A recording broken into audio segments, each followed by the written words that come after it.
Regarde ce qu'elle dit. En fait, réfléchissez. Vous qui pensez qu'il faut être intelligent pour comprendre la sourate là, et les sourates ou bien le Coran là, je pense vraiment que vous devez vous revoir. Ou vous devez revoir la définition de l'intelligence parce qu'apparemment, cette option là dans votre cerveau n'est pas très activée. Hein. Avant de parler de cerveau, il faut déjà montrer que toi-même tu utilises le tien.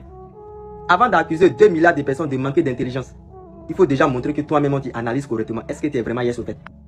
Lorsque tu prends des versets hors contexte, lorsque tu confonds l'arabe et l'islam, lorsque tu coupes les versets, quand tu crois que les Africains n'ont jamais eu de prophète, et quand tu te réclames des ancêtres tout en filmant des choses qu'ils n'ont jamais touchées, ce n'est pas de l'intelligence, ma soeur.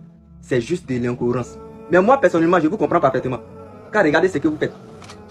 Vous ne suffit pas avant de prendre. Oui, les vrais kémites, les vrais Africains, les vrais ancêtres, là, ne fumaient pas, ne consommaient pas de produits destructeurs, ne faisaient pas d'autodestruction physique. Toi, tu es une femme, tu dis que tu es kémite, tu te réclames des ancêtres, mais tes ancêtres n'étaient pas dans la fumette. Raison pour laquelle tu lis un texte comme un slogan. À cause de ça, c'est facile de déformer. Même un livre de médecine, je dis bien, même un livre de médecine devient dangereux si tu coupes des phrases. Maintenant, nous allons revenir sur ce qu'elle a dit. Écoutons très bien.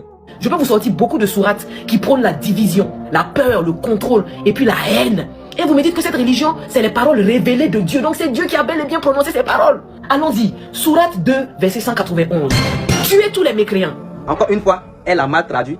Et elle a coupé les versets et elle a ajouté dans le verset ce qui n'est pas dedans. Ah ma soeur, elle dit tuer les mécréants, tuer tous les mécréants. Mais ce n'est pas ce qui dit le verset. Regarde, avant de dire le verset 191, il y a le verset 190. Regardez ce qui est écrit. Au verset 190, on dit combattez dans le sentier d'Allah ceux qui vous combattent. C'est que quoi? Ceux qui vous combattent. Et ne transgressez pas. Allah n'aime pas les transgresseurs. Au verset 191 où elle a coupé là, regardez bien, on dit et tuez-les.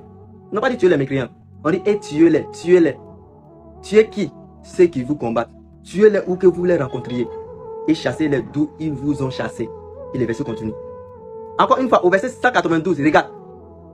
S'ils cessent, à ce moment-là, s'ils arrêtent, s'ils cessent, Allah essaie de pardonner et miséricorde, subhanallah. Toi, tu te prétends être intelligent. Tu sais qu'on va lire les versets, mais tu donnes quand même. Et tu mens. Le combat n'est autorisé que dans 2 cas en l'islam. Si on attaque les musulmans et si l'ennemi expulse les musulmans de leur maison. C'est-à-dire quelqu'un rentre dans ta maison et la personne veut te tuer, tu vas les laisser. Tu vas le dire aussi, ou bien. Le verset dit clairement, si l'ennemi arrête, vous devez arrêter. S'il arrête, vous devez arrêter. Subhanallah. Donc ce n'est pas tuer les mécréants, c'est défendez-vous en cas d'agression. Même la charte de l'ONU, raison pour laquelle il dit vous là, mais vous ne lisez pas. Kémit. Même la charte de l'ONU, l'ONU que tu connais, Organisation des Nations Unies, dans les chartes, on dit la même chose.